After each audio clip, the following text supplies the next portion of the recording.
Welcome to టీవీ3 news బులెటిన్ల ముందుగా headlines.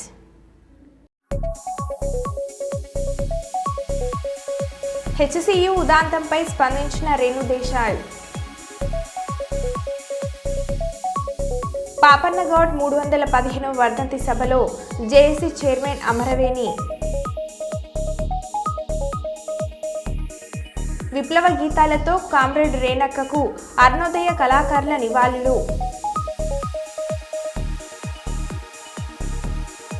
సన్నబియ్యం పంపిణీ కార్యక్రమాన్ని స్థానిక ఎమ్మెల్యేతో కలిసి ప్రారంభించిన జిల్లా కలెక్టర్. పిఠాపురంలో పాస్టర్ ప్రవీణ్ పగడాల మృతికి శాంతియుత ర్యాలీ చేసిన క్రైస్తవులు, పాస్టర్లు. హెచ్సియు భూముల వేలం వివాదంలో ఢిల్లీలో స్పందించిన ఎంపీ డీకే అరుణ.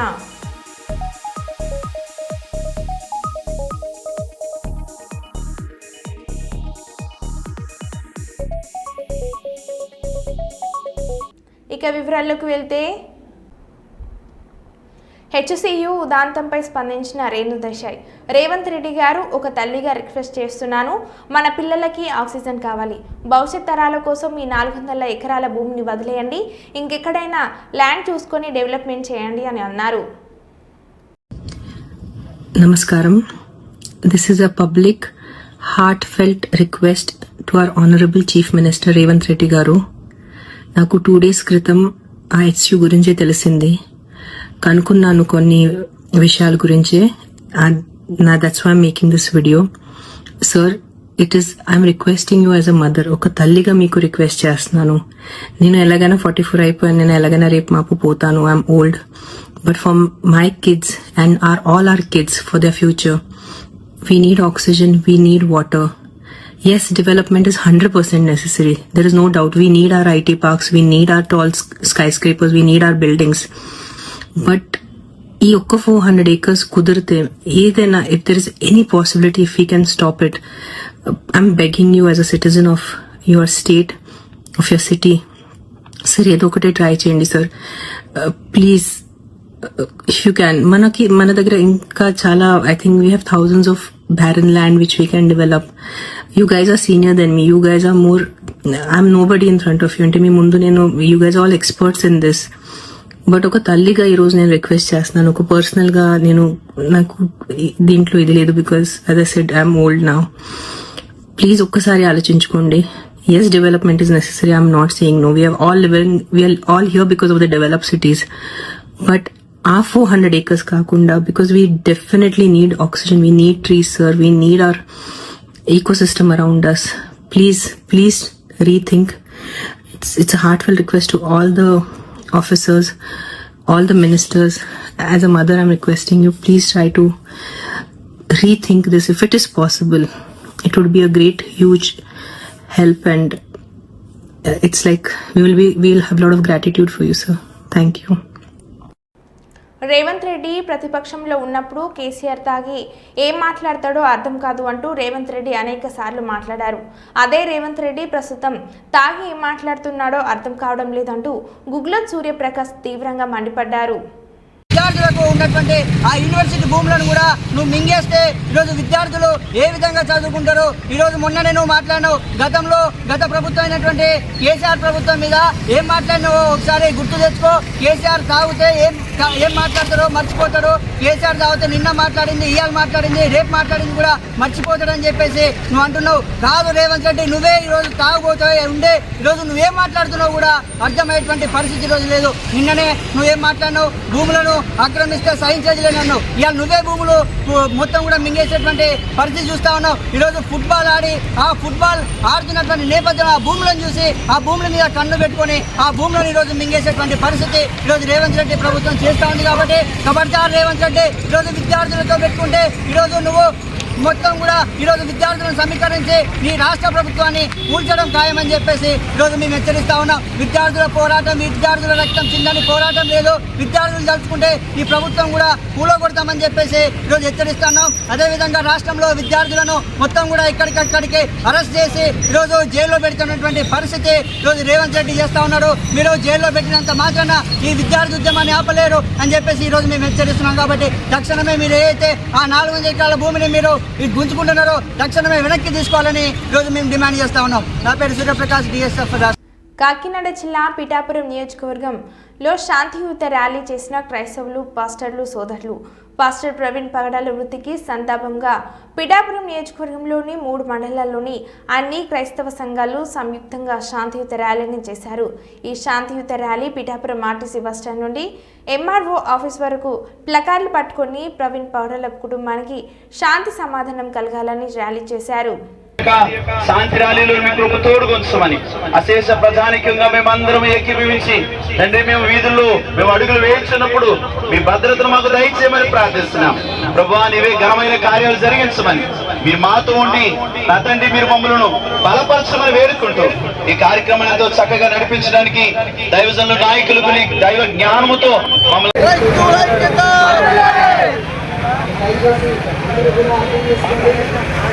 ర్యాలీ చేయటం, ఆయనకి మద్దతుగా నిలబడిన క్రైస్తవ సోదరులందరికీ కూడా మనస్ఫూర్తిగా ధన్యవాదాలు. తక్షణమే సిబిఐ ఎంక్వైరీ చేయాలి. PM రిపోర్ట్లో ఇది హత్య లేదంటే యాక్సిడెంటా అన్న విషయాన్ని అధికారులు మా అందరికీ తెలియచేయాలి. పాస్టర్ గారిని మీరు మాకు ఏం సానుభూతి చూపించక్కర్లేదు, కానీ ఆయనపై సోషల్ మీడియాలో చాలా దారుణమైన ప్రచారం చేస్తూ ఉన్నారు. పాస్టర్ గారు మందు తాగేసి బైక్ నడుపుతున్నారంట. మరి ఇది ఎక్కడ దారుణం? మేము ఎప్పుడు చూడలేదు. మరి పాస్టర్లు మందు తాగి చూడటం అంటే ఎంత తప్పుదోవ పట్టిస్తున్నారు చూడండి పాస్టర్ గారి మీద. మీరు మాకు ఎటువంటి సానుభూతి తెలియపరచక్కర్లేదు, కానీ పాస్టర్లు మాత్రం తక్కువ అంచనా వేయవద్దు. పాస్టర్లు చర్చిలో వాక్యాలు చెప్తారులే, అంతవరకనే ఉంటారులే అనుకోవడం అన్నది చాలా తప్పు. రోడ్డు మీదకి వస్తే ఈ రకంగా ఉంటుంది. దయచేసి ఇక్కడ పిఠాపురం నియోజకవర్గంలో ముఖ్యంగా డిప్యూటీ సీఎం అయినటువంటి పవన్ కళ్యాణ్ గారి నియోజకవర్గం కాబట్టి ఆయన తక్షణమే దీనిపై స్పందించి సిబిఐ ఎంక్వైరీ చేయించి నిజ నిజాలు తెలియపరచవలసిందిగా కోరుకుంటున్నాను. క్రైస్తవులందరూ కూడా ఏకమైతే ఈ రీతిగానే ఉంటుంది. రేపు రాబోయే రోజుల్లో కూడా ఈ ప్రవీణ్ గారి విషయం నిజాలు తేల్చకపోతే కనుక ఉద్యమం మరింతగా ముందుకు తీసుకెళ్తామని దళిత సంఘాల నుంచి నేను డిమాండ్ చేస్తూ ఉన్నాను. జోహార్ ప్రవీణ్ గారు, జోహార్. పగడాల ప్రవీణ్ గారు, మాస్టర్ గారు రాజమండ్రిలో సంఘటన జరిగింది. ఇది ఏంటంటే అది హత్య, ఆత్మహత్య లేదంటే మామూలు ప్రమాదవశాత్తు మరణం అనేది పోలీస్ వ్యవస్థ, ఇంటెలిజెన్స్ వ్యవస్థ ఇవి పరిశీలన చెయ్యాలి. ఏంటంటే మేము చెప్తా ఉన్నాం ఎటువంటి సిపిఎం పార్టీగా, మాస్టర్లు అనేది శాంతి కాముకులు. వాళ్ళు శాంతి ఎప్పుడూ కూడా కోరుకుంటారు. అటువంటి శాంతిగా ఉన్న వ్యక్తులు ఈ రోజున అది హత్య చేశారా, అది ఏంటనేది క్లారిటీ రాష్ట్ర ప్రభుత్వం ఇవ్వాలని చెప్పేసి మేము కోరుకుంటా ఉన్నాం. ముఖ్యంగా మన భారతదేశంలో కానీ ఎక్కడన్నా సరే మత సామర్థ్యం వర్ధిల్లాలి. అలాగే ఒక వర్గం మీద ఒక వర్గం దాడి చెయ్యకూడదు. ఇదేంటంటే అన్ని మతస్థులు కలిసి నివాసం ఉండేది భారతదేశం. అలాగే భారతదేశంలో అందరికీ కూడా ఒకేటే చట్టం ఉండాలి. అలాగే మేము ఒకటి చెప్తా ఉన్నాం, అటువంటి సంఘటన జరిగిందంటే ఈ రోజున రాష్ట్ర ప్రభుత్వానికి తీరిక లేదా అని చెప్పేసి మేము తెలియజేస్తా ఉన్నాం. ఇది హత్య అని చెప్పేసి మాకు కూడా కొన్ని అనుమానాలు ఉన్నాయి. కాబట్టి వెంటనే క్లారిఫికేషన్ చేసి సంబంధిత అధికారుల చేత విచారణ చేసి ఆ విచారణ ఏమి జరిగింది, ఎక్కడ జరిగింది, ఎలా జరిగింది అని చెప్పేసి సీసీ ఫుటేజీలు కూడా ఉంటాయి. కమ్యూనికేషన్ వ్యవస్థ అంటే రాష్ట్ర గవర్నమెంట్లో ఉంటుందని తెలియజేస్తా ఉన్నాం. ముఖ్యంగా ఇటువంటి శాంతిగా చిహ్నమైన, అలాగే మన భారతదేశంలో జాతీయ జెండా 3 రంగులో ఒకటైన వీళ్ళ పాస్టర్గా వైట్ సింబల్స్ ఎంచుకోవడం జరిగింది. వీళ్ళంటే శాంతి ఒప్పందమే, శాంతి చర్చలే, శాంతి వాక్యాలే వల్లింతారు. కాబట్టి ఇటువంటి వారిపైన ఇటువంటి సంఘటన జరగడం చాలా దురదృష్టకరం అని చెప్పేసి మేము తెలియజేస్తాను. ముఖ్యంగా ఇటువంటి సంఘటన విచారణ చేపట్టి హత్య అయితే కఠినంగా దోషులను శిక్షించాలని చెప్పేసి మేము తెలియజేస్తాను. అలాగే ఈ రోజున ఈ ర్యాలీకి చేస్తున్న పాస్టర్లకి, క్రిస్టియన్స్ వారికి కూడా సిపిఎం పార్టీగా మద్దతు తెలియజేస్తాము. అటువంటి సంఘటన పునరావృతం కాకుండా ఉండాలని చెప్పేసి మేము తెలియజేస్తా ఉన్నాం. అలాగే మా మద్దతు కూడా తెలియజేస్తా ఉన్నాం. హెచ్సియు భూముల వేలం వివాదంపై ఢిల్లీలో స్పందించిన ఎంపీ డీకే అరుణ హెచ్సియు భూముల వేలాన్ని వెంటనే ఆపాలని డిమాండ్. మిస్టర్ రేవంత్ రెడ్డి, ఎవరికోసం ఈ భూములను వేలం వేస్తున్నావు? నీ మొండి వైఖరి విడిచిపెట్టు. హెచ్సియు భూముల వేలాన్ని వెంటనే ఆపై రేవంత్ సర్కార్కు ఎంపీ డీకే అరుణ అల్టిమేటం. అప్పుడేమో అలా, ఇప్పుడేమో ఇలా. గతంలో భూముల అమ్మకాన్ని వ్యతిరేకించిన రేవంత్ ఇవాళ ఆయనే స్వయంగా హెచ్సియు భూములను ఎందుకు అమ్ముకుంటున్నారో సమాధానం చెప్పాలి అని అన్నారు. గతంలో భూముల అమ్మకాన్ని వ్యతిరేకించినటువంటి రేవంత్ రెడ్డి, ఆనాడి కోకాపేట భూములు టీఆర్ఎస్ పార్టీ అమ్ముతున్నప్పుడు వ్యతిరేకించినటువంటి రేవంత్ రెడ్డి ఈరోజు హెచ్సియుకు కేటాయించిన భూములను అమ్ముకోవడంలో అసలు ఎందుకు అమ్ముకోవాల్సి వస్తూ ఉంది? ఒక విద్యా సంస్థకి ఇచ్చినటువంటి భూములని ఈరోజు వాళ్ళు పొజిషన్ తీసుకోకపోయిండొచ్చు, బట్ ఆ భూములను కేటాయించింది హెచ్సియుకు మాత్రమే. అనేక విద్యా సంస్థలు అక్కడ వచ్చినాయి. ఈరోజు ఆ భూమిని వేలం వేయాలని, దాని ద్వారా తాము ప్రకటించినటువంటి ఏవైతే 6 గ్యారంటీలు ఉన్నాయో వాటి కోసం ఈ డబ్బును ఉపయోగించుకోవాలని, ఈ వేలం వేస్తే ఈ భూముల ద్వారా ఎవరికైతే అండర్స్టాండింగ్తో లోపల మాట్లాడుకుని ఈ వేలాన్ని ఈరోజు వేయాలని నిర్ణయించుకున్నారో తమ సొంత లాభం కోసం మాత్రమే ఇవాళ ఈ భూముల వేలాన్ని వేస్తా ఉన్నారు. తెలంగాణ ప్రజల కోసం కాదు. ఈరోజు పెద్ద ఎత్తున విద్యార్థులంతా కూడా ఉద్యమం చేస్తూ ఉంటే, దాన్ని వద్దని అడ్డుకుంటా ఉంటే రేవంత్ రెడ్డి గారికి అంతగానం దాని మీద ఆ భూములను వేలం వేయడానికి పట్టుబట్టడంలో అర్థం ఏముంది? దాని వెనుక ఉన్నటువంటి మతలబేంది? ఎట్టి పరిస్థితుల్లో ఈ భూముల యొక్క వేలాన్ని ఆపివేయాలని చెప్పి సందర్భంగా రేవంత్ రెడ్డి గారిని నేను డిమాండ్ చేస్తా ఉన్నాను. ఇప్పటికే గతంలో అనేక భూములు అమ్ముకొని అప్పులు తెచ్చుకొని అప్పులు కట్టడానికనో పథకాలను ప్రజలను మోసం చేసి అబద్దాలు చెప్పి పథకాల పేర్లు చెప్పి అధికారంలోకి వచ్చినటువంటి పార్టీలు భూములను అమ్మి రాష్ట్రాన్ని అప్పుల కూపంలో ముంచి రాష్ట్రానికి భవిష్యత్తు లేకుండా, రాష్ట్రంలో ఉన్న విద్యార్థులకు భవిష్యత్తు లేకుండా, రాష్ట్ర ప్రజలకు భవిష్యత్తు లేకుండా, రాష్ట్ర అభివృద్ధికి భవిష్యత్తు లేకుండా చేస్తున్నటువంటి తీరును రాష్ట్రంలో ప్రజలందరూ కూడా ఈరోజు గమనిస్తూ వ్యతిరేకిస్తూ ఉంటే రేవంత్ రెడ్డి గారు ప్రజల యొక్క అభిమతాన్ని గౌరవించాలి. ఎంబడే ఈ భూముల యొక్క అమ్మకాన్ని వేలాన్ని నిలిపివేయాలని చెప్పి సందర్భంగా నేను డిమాండ్ చేస్తా ఉన్నాను. జనియామ దేవరుప్పుల మండలం కడవెండి గ్రామంలో Maoist Dandakaranya special zone committee నాయకురాలు కామ్రేడ్ గుమ్మడవెల్లి రేణుక భౌతిక కాయాన్ని బంధుమిత్రుల కమిటీ నాయకులు, ప్రజా సంఘాల గ్రామస్తులు సందర్శించి పూలమాలలు వేసి నివాళులను అర్పించారు. రేణుక భౌతికాయం వద్ద పాటలతో అరుణోదయ కళాకారులు, ప్రజా సంఘాల నాయకులు నివాళులు అర్పించారు. రేణుక మృతదేహాన్ని చూసి గ్రామ ప్రజలు కన్నీటి పర్వంతమయ్యారు. అనంతరం కామ్రేడ్ రేణక్క అంతిమయాత్ర డప్పు చప్పుడు కోలాట బృందాలతో అశేష జనవాహిని మధ్య అంతిమయాత్ర ముగిసింది.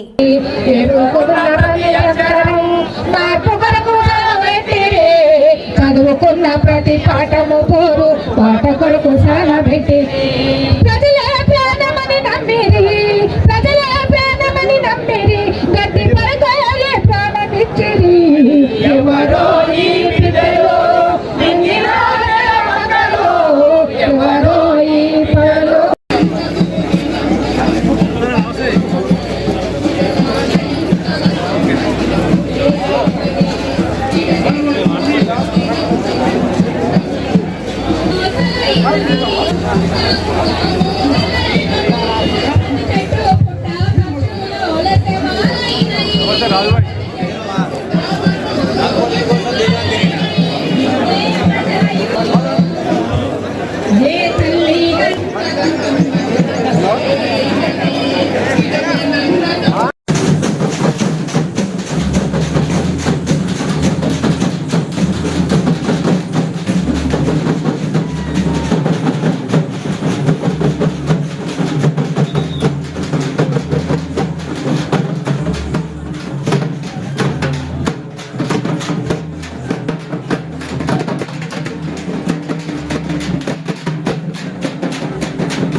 భారత విద్యార్థి ఫెడరేషన్ ఎస్ఎఫ్ఐ కర్నూలు నగర కమిటీ ఆధ్వర్యంలో బళ్ళారి చౌరస్తా నుండి కొత్త బస్టాండ్ దగ్గర వరకు ఉన్న ప్రైవేట్ విద్యా సంస్థల బ్యానర్లను తీసివేసి నిరసన తెలిపి అనంతరం ఎస్ఎఫ్ఐ కర్నూలు నగర అధ్యక్ష కార్యదర్శులు అబుబకర్ సాయి ఉదయ్ మాట్లాడుతూ ప్రభుత్వ నిబంధనలు పట్టించుకోకుండా ఇష్టానురాజ్యంగా అడ్మిషన్లు చేస్తున్న కార్పొరేట్ ప్రైవేట్ విద్యా సంస్థలపై విద్యాశాఖ అధికారులు చర్యలు తీసుకోవడానికి ఎందుకు భయపడుతున్నారని అన్నారు. విద్యా సంవత్సరం పూర్తి కాకముందుకే పెద్ద పెద్ద బ్యానర్లు రోడ్లకు ఇరువైపులా కట్టి అడ్మిషన్లు ప్రారంభం అయ్యాయని ప్రచారం చేస్తుంటే చర్యలు తీసుకోవాల్సిన అధికారులు నిమ్మకు నీరెత్తినట్లు వ్యవహరిస్తున్నారని అన్నారు. లక్షల వేల ఫీజులతో అడ్మిషన్లు చేపడుతున్న ప్రైవేట్ కార్పొరేట్ విద్యా సంస్థలపై చర్యలు తీసుకోవాలని అన్నారు.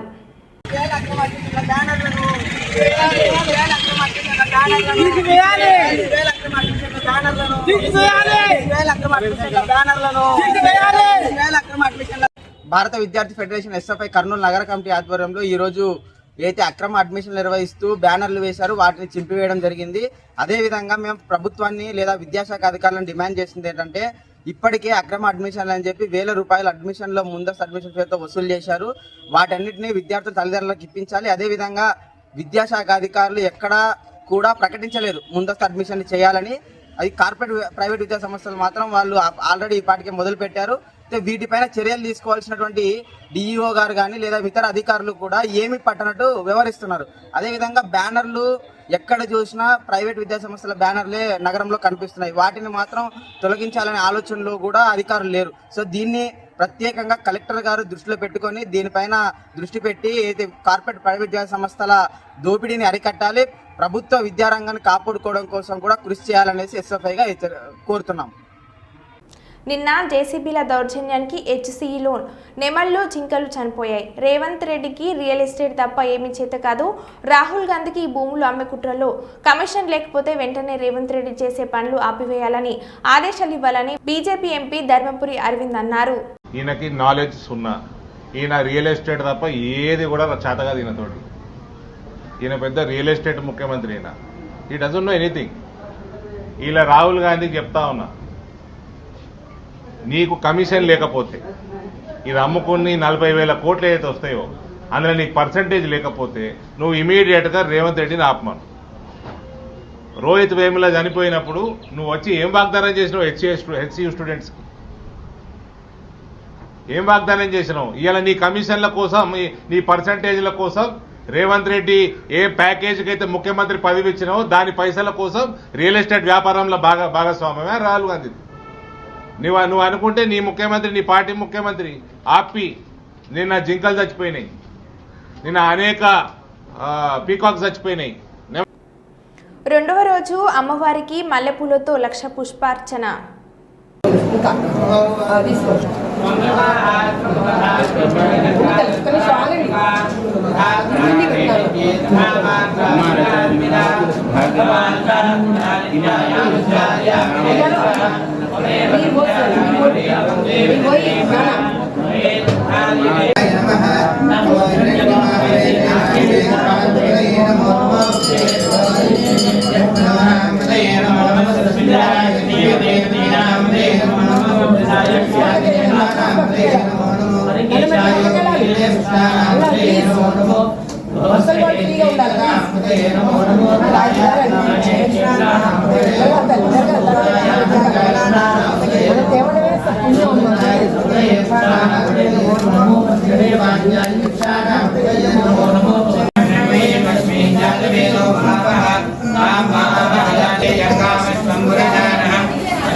సామాన్యుల జీవితాలతో బెట్టింగ్ యాప్స్ చెలగాటమాడుతున్నాయని, ఈ బెట్టింగ్ యాప్స్ వలలో పడి ఎవరూ మోసపోవద్దని రామగుండం ఏసీపీ మడత రమేష్ తెలిపారు. ఈ ఆన్లైన్ బెట్టింగ్ గేమ్స్ వలన లాభపడిన వారెవరు లేరని, అన్ని మోసపూరితమేనని, వాటికి ఆకర్షితులే వాటి బారిన పడకుండా ఆర్థిక భద్రతను కాపాడుకోవాలని, సామాన్యులకు ముఖ్యంగా యువతకు ఆశ చూపించి దోపిడీ చేసేవే ఈ బెట్టింగ్ యాప్స్ అని, అత్యాశకు వాటి జోలికి ఎవ్వరూ వెళ్లకూడదని, జీవితాలను నాశనం చేసుకోవద్దని పోలీస్ శాఖ తరపున వారు విజ్ఞప్తి చేశారు.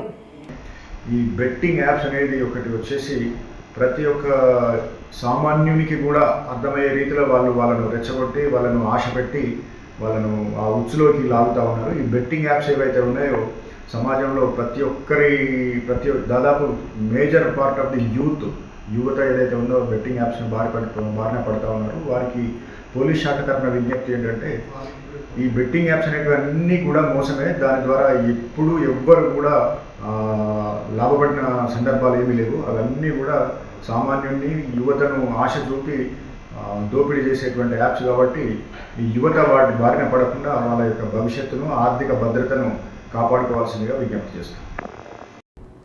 జిల్లా కలెక్టర్ కోయ శ్రీహర్ష పెద్దపల్లి పట్టణంలోని సుభాష్ నగర్లో ప్రభుత్వం చేపట్టిన రేషన్ కార్డుదారులకు సన్నబియ్యం పంపిణీ కార్యక్రమాన్ని స్థానిక ఎమ్మెల్యే చింతకుంట విజయ రమణరావుతో కలిసి ప్రారంభించారు.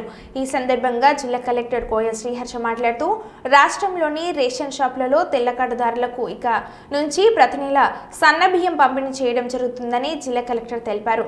నాణ్యమైన బియ్యాన్ని ప్రభుత్వం సరఫరా చేస్తున్న ఎక్కడ క్వాంటిటీలో కూడా తేడా రాకుండా చూడాలని కలెక్టర్ సంబంధిత అధికారులకు రేషన్ డీలర్లను ఆదేశించారు. పెద్దపల్లి ఎమ్మెల్యే చింతకుంట విజయ రమణరావు మాట్లాడుతూ దేశంలో మరే రాష్ట్రంలో లేని విధంగా మన ముఖ్యమంత్రి చారిత్రాత్మకమైన నిర్ణయం తీసుకొని ఉగాది పండుగ నుంచి పేదలకు సన్నబియ్యం రేషన్ ద్వారా సరఫరా చేస్తున్నారని అన్నారు. अलीम भाई शायद अलीम కొంచెం జరుగు అలీం భాయ్ అటు పోయే ముందు జరుగు రెండు చేతులు పడుకోయే ఆయన చేయి ప్రాబ్లం సరే ఓకే రైట్ రైట్ ఓకే బాబు జరిగే మళ్ళీ మన గుడికే ప్రతిష్టాత్మకమైనటువంటి నిర్ణయం తీసుకొని దేశంలో ఎక్కడ లేని విధంగా 29 రాష్ట్రాలలో ఏ రాష్ట్రంలో లేని విధంగా ఇవాళ కాంగ్రెస్ పార్టీ కాంగ్రెస్ ప్రభుత్వం మన ముఖ్యమంత్రి ప్రజా ముఖ్యమంత్రి రేవంత్ రెడ్డి గారు ఎన్నికల ముందు ఇచ్చినటువంటి హామీ మేరకు ఎన్నికలలో ఏదైతే హామీ ఇచ్చినో ఏదైతే మేనిఫెస్టో పెట్టినో ఆ మేనిఫెస్టో పెట్టిన ప్రకారంగా ఇవాళ ప్రతి కుటుంబానికి ఒక వ్యక్తికి 6 కిలోల సన్నబియ్యం ఇచ్చే విధంగా కార్డులో నలుగురు ఉంటే 4 ఆర్ల 24 కిలోల బియ్యం మరి ఆ కుటుంబానికి ఇచ్చే విధంగా ఇవాళ ప్రభుత్వం నిర్ణయం తీసుకోవడం జరిగింది. మరి తెలుగు ప్రజలకు ఈ దేశంలో గొప్ప పండుగ అయినటువంటి తెలుగు నామ సంవత్సరం ఏదైతే ఉగాది పర్వదినం ఉందో మరి ఆ ఉగాది పర్వదినం నాడు ముఖ్యమంత్రి చేతుల మీదుగా హుజూర్ నగర్ సంబంధిత పౌర సరఫరా శాఖ మంత్రి ఉత్తమ్ కుమార్ రెడ్డి గారి నేతృత్వంలో ఇవాళ ప్రారంభించుకోవడం జరిగింది. మరి ఇంత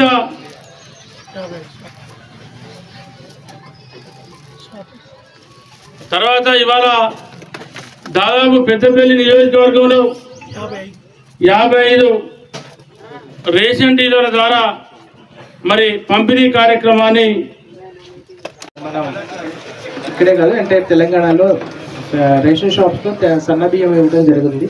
ఈ సన్నబియ్యం అనేది మనం లాస్ట్ సీజన్లో మనం 500 రూపీస్ బోనస్ ఇచ్చి కొనటం జరిగింది. దాని దగ్గర నుంచి వచ్చిన CMR రైస్ ఇప్పుడు సన్నబియ్యం ద్వారా ఇస్తున్నాం. ఇప్పటి నుంచి నెక్స్ట్ 5 డేస్ మన డిస్టిక్లో అన్ని ఫేర్ ప్రైస్ షాప్స్లో 413 ఫేర్ ప్రైస్ షాప్స్ ఉన్నాయి. అన్ని చోట్ల కూడా సన్నబియ్యం ఇప్పుడే కాదు ఇప్పటి నుంచి ప్రతి నెల ఇస్తామన్నమాట. సో దానికి అన్ని అరేంజ్మెంట్స్ గవర్నమెంట్ సైడ్ నుంచి డిస్ట్రిక్ట్ అడ్మినిస్ట్రేషన్ సైడ్ నుంచి మనం చేసాము. ఇప్పటికీ ఈ పాయింట్ ఆఫ్ టైంలో 4 లక్షల కేజీల రైస్ అనేది మనం అన్ని ఫేర్ ప్రైస్ షాప్స్లో పెట్టడం జరిగింది. మనకు సఫిషియెంట్గా క్వాంటిటీ ఉన్నాయి. సో అదే విధంగా లాస్ట్ టైం మనం పెద్దపల్లిలో చాలా ఫైన్ వెరైటీ మనం చేయడం వల్ల బోనస్ చాలా కొన్నాం. ఇక్కడ నుంచి మనం ఆసిఫాబాద్కి కూడా ప్యాడీ అనే రైస్ అనేది మనం CMR చేస్తున్నాం అనమాట. సో రిక్వెస్ట్ అందరి బెనిఫిషియర్స్ ఈ ఫెసిలిటీ ఒకటి వాడుకునేటట్టు చూడమని చెప్తున్నాం. అండ్ రిక్వెస్ట్ అందరి DCSO కానీ మా entire team and also fair price shop ration shop dealers కూడా సిన్స్ క్వాలిటీ రైస్ బాగుంది కాబట్టి వీ రిక్వెస్ట్ క్వాంటిటీలో ఎక్కడ తక్కువ ఎక్కువ కాకుండా చూసుకోండి అండ్ ప్రతిదానికి బయోమెట్రిక్ అయ్యేటట్టు చూసుకోండి. So thank you. మరో బులెటిన్లో మళ్ళీ కలుద్దాం. Stay tune.